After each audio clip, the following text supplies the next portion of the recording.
চলো সকাল সকাল বেরিয়ে পড়ছে একটা বিশেষ গুরুত্বপূর্ণ কাজে। তো কাজটা কি তোমরা তো নিশ্চয়ই বুঝেই গেছো থাম্বনেল দেখে। তো যাই হোক, রেডি ফেডি হয়ে ব্যাগ নিয়ে এই যে মিররের সামনে নাটক করা তো সব মেয়েরই একটা ঢং। যাই হোক, তো এই যে ঠাকুর প্রণাম করে তারপরে বেরিয়ে পড়বো। তারপরে যে স্টেশনটা হেঁটে একটুখানি গিয়ে তারপরে টোটোই করে হচ্ছে বাস স্ট্যান্ডে যাব। তো বাসে উঠেই একদম এই ভিডিও ক্লিপসটা নিয়েছি, যাচ্ছে হচ্ছে মাসির বাড়ি। নিজের ক্লিপস একটুখানি নিয়ে নিয়েছি। তো hello everyone, welcome back to my channel Jibontika's life and style and welcome back to my another blog. তো এই যে মাসির বাড়ি পৌঁছে এই যে হাতে এক কাপ চা নিয়ে চাটা খেয়ে তারপর দাদার রুমে একটু এসি চা চালিয়ে না একটু মজার সুখে একটু আরাম করে নিচ্ছিলাম। যাই হোক, অনেক কাজ আছে তো তাই একটুখানি আরাম। তারপরে একটু রেস্ট নিয়ে নেওয়ার পরে দিদিভাইয়ের সঙ্গে বেরিয়ে পড়েছিলাম কিছু কেনাকাটার জন্য। যাই হোক, কিছু কেনাকাটা বাকি পড়ে গেছিলো তার জন্য। তো বহরমপুর থেকে কারা কারা দেখছো জানিও কিন্তু কমেন্টে।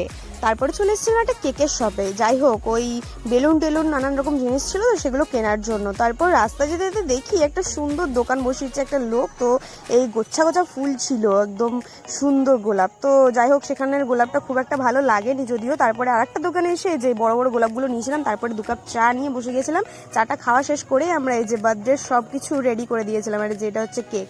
তো তারপরে যে দিদিভাই খাটের তলায় লুকিয়েছিল দাদাকে সারপ্রাইজ দেবে বলে, আর আমি দাঁড়িয়েছিলাম খাটের এক পাশে, আর লাইটটা অফ করে দেওয়া হয়েছিল। তারপর দেখো কি হয়।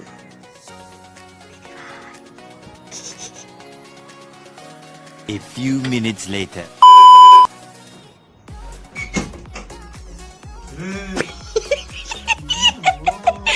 Happy birthday to you. Happy birthday to you. তারপরে হচ্ছে আমার মাসি দাদাকে একটু প্রসাদ দিয়ে দিল আর মাথায় একটুখানি আশীর্বাদ দিয়ে দিল। যাই হোক, তো দাদাকে বলা হচ্ছিল যে যা দিদিভাইকে নিয়ে আয়।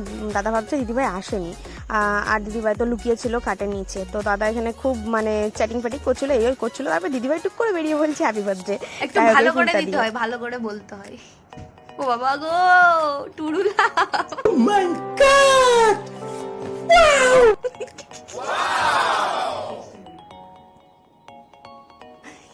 তোর জন্মদিন আজকে।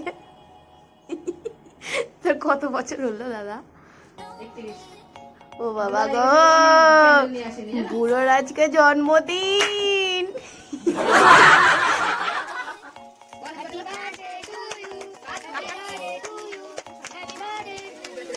তারপরে হচ্ছে দাদা কেক কাটিং করছিল এখানে, আর আমি একটুখানি ভিডিও ক্লিপস নিয়ে নিচ্ছিলাম। যাই হোক, এটাই তো মেন উদ্দেশ্য। তারপরে হচ্ছে মাসিকে একটুখানি দাদা খাইয়ে দিল কেক।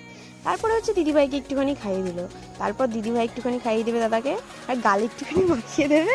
তারপর হচ্ছে আমি খাবো, আর দাদাকে একটুখানি খাইয়ে দেবো, আর গালে একটুখানি মাখিয়ে দেবো। যাই হোক, তো এসবের পরে হচ্ছে কিছু বাচ্চা কাচ্চাকে হচ্ছে বলা হয়েছিল পাড়ার মাসিদের ওখানে, তো তাদেরকে একটু খাওয়া দাওয়া করানো হচ্ছিলো। যাই হোক, আর দিদিভাই সার্ভ করছিল, মাসি সার্ভ করছিল। তো সেসব হয়ে যাওয়ার পরে, খাওয়া দাওয়া মিটে যাওয়ার পরে হচ্ছে গিফট হচ্ছে আনবক্সিং করা হচ্ছিলো। তো ফার্স্টলি এটা আমার গিফট ছিল। এটা হচ্ছে একটা কাপ, কফি মাগগুলো। তো এই যে এটা হচ্ছে ছবি দিয়ে তৈরি করে না, সেগুলো তোমরা তো জানোই এইসব। তো তারপরে হচ্ছে দিদিভাইয়ের গিফট অনেকগুলো ছিল, সেগুলো হচ্ছে আনবক্সিং করা হচ্ছিলো। ফার্স্টলি এটা হচ্ছে আনবক্সিং করা হচ্ছিল। তো এটা ছিল একটা পারফিউমের সেট। দাদা পারফিউম খুবই ভালোবাসে, মানে খুবই কালেকশনস দাদার কাছে পারফিউমের, তাই দিদিভাই পারফিউম দিয়েছিল একটা। তো তারপর হচ্ছে সেকেন্ড এটা গিফট ছিল। তো এটার মধ্যে কি ছিল চলো দেখতে থাকো। তারপরে হচ্ছে দিদিভাই সেকেন্ড গিফটে ছিল একটা হচ্ছে বেল্ট। তো এই বেল্টটা দাদা আনবক্সিং করছিল, আমি কি বলবো দেখো। এটা তো একদম বেশি বেশি করলে এইসব আমি জিজ্ঞেস করি। তারপরে হচ্ছে থার্ড গিফটটা হচ্ছে আনবক্সিং করা হচ্ছে। তো দেখো, তোমরাও দেখো কি আছে এর মধ্যে। যাই হোক, দাদার ভালোই লাগছিল বেশ আনবক্সিং করতে। তো দেখো এটা কি ছিল। এটা ছিল একটা photo frame, handmade photo frame. তো দিদিভাই এটা নিজে তৈরি করেছিল হাতে, সব কিছু যা যা আছে সব কিছু তৈরি করেছিল। খুব সুন্দর হয়েছিল জিনিসটা। যাই হোক, আমার এটা সব থেকে বেশি পছন্দ হয়েছিল। তারপরে হচ্ছে ফোর্থ অ্যান্ড ফাইনাল গিফট এটা ছিল। তো এটার মধ্যে ছিল এই যে একটা টি শার্ট, যেটার উপরে এই যে এইসব নকশা ডিজাইন করেছিল দিদিভাই। কে লিখেছে, কারণ দাদার টাইটেল কর্মকর্তার জন্য। আরে দাঁড়াও দাঁড়াও, আমাদের ভিডিও কিন্তু এখানে শেষ না। পরের দিন গিয়েছিলাম আমরা এই যে মোহন মলে মুভি দেখতে, কালকি 2898 মুভিটা, দিদিভাই আর আমি। তো যাই হোক, আমাদের প্রচন্ড দেরি হয়ে গেছিল, ওই মোটামুটি 10 মিনিট প্রায় দেরি হয়ে গেছিল। তার জন্য আমরা তাড়াহুড়ো করে যাচ্ছিলাম এক্সলেটারে, যেহেতু উপর ফ্লোরে যেতে হবে তার জন্য দিদিভাই একটুখানি হাই করে নিচ্ছিল। তারপর আমরা সিনেমা হলের ভেতরে ঢুকে গেছিলাম, এখানে একটা অ্যাড চলছিল আর আমি ভিডিও ক্লিপসে একটু চারিদিকটা নিয়ে নিচ্ছিলাম। যাই হোক, তারপরে মুভিটা A few minutes later. হয়ে যাওয়ার পরে আমরা গিয়েছিলাম একটু ওয়াও মোমো খেতে।